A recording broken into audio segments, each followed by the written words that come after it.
This July, Womanica has teamed up with Nike to tell the stories of elite athletes from history to today.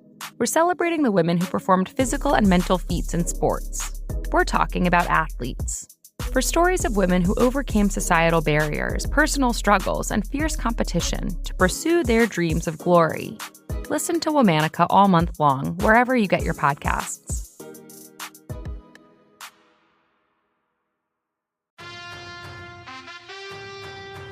Hello, from Wonder Media Network, I'm Jenny Kaplan, and this is Womanica. This month we're celebrating women who performed physical and mental feats in sports. They overcame societal barriers, personal struggles, and fierce competition to pursue their dreams of glory. We're talking about athletes. Today we're talking about a Paralympic athlete who is a 2-time gold medalist and founder of the Spinal Injuries Association.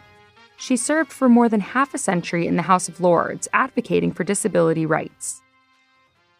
Please welcome Baroness Masham. Baroness Masham was born Susan Sinclair in 1935 in northeast Scotland.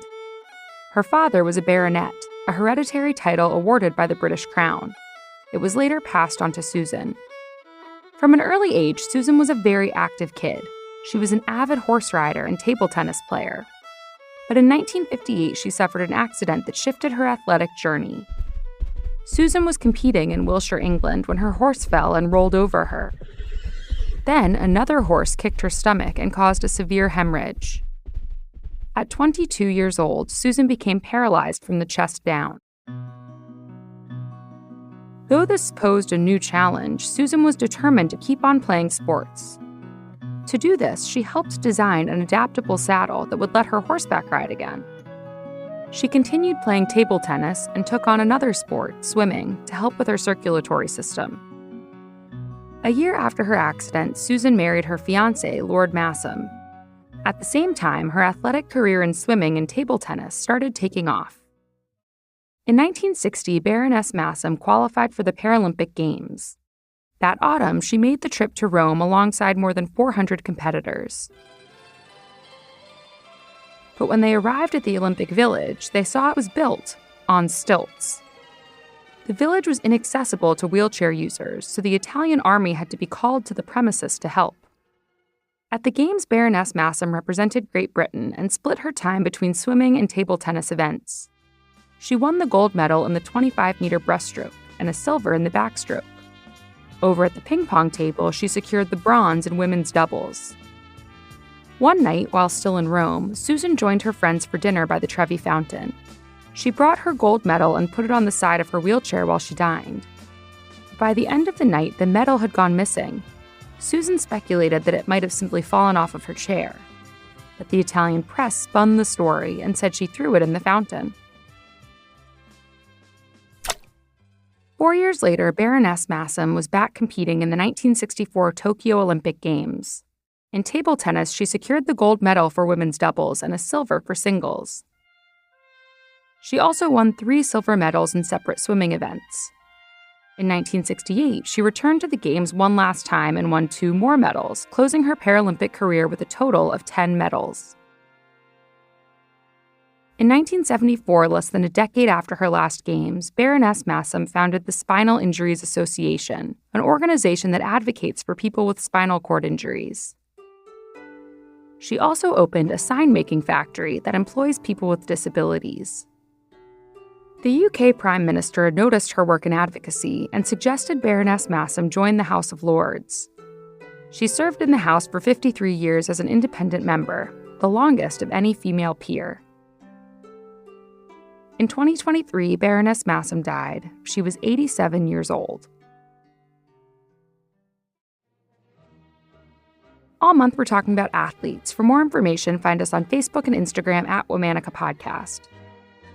Special thanks to Liz Kaplan, my favorite sister and co-creator. As always, we'll be taking a break for the weekend. Talk to you on Monday.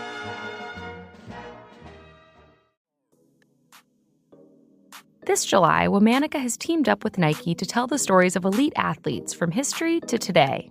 We're celebrating the women who performed physical and mental feats in sports. We're talking about athletes.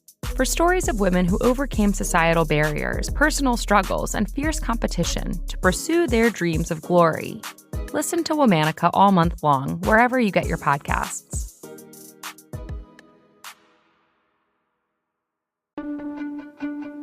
Back in '96, Atlanta was booming with excitement around hosting the Centennial Olympic Games. And then, a deranged zealot, willing to kill for a cause, lit a fuse that would change my life and so many others forever, rippling out for generations. Listen to Flashpoint on the iHeartRadio app, Apple Podcasts, or wherever you get your podcasts.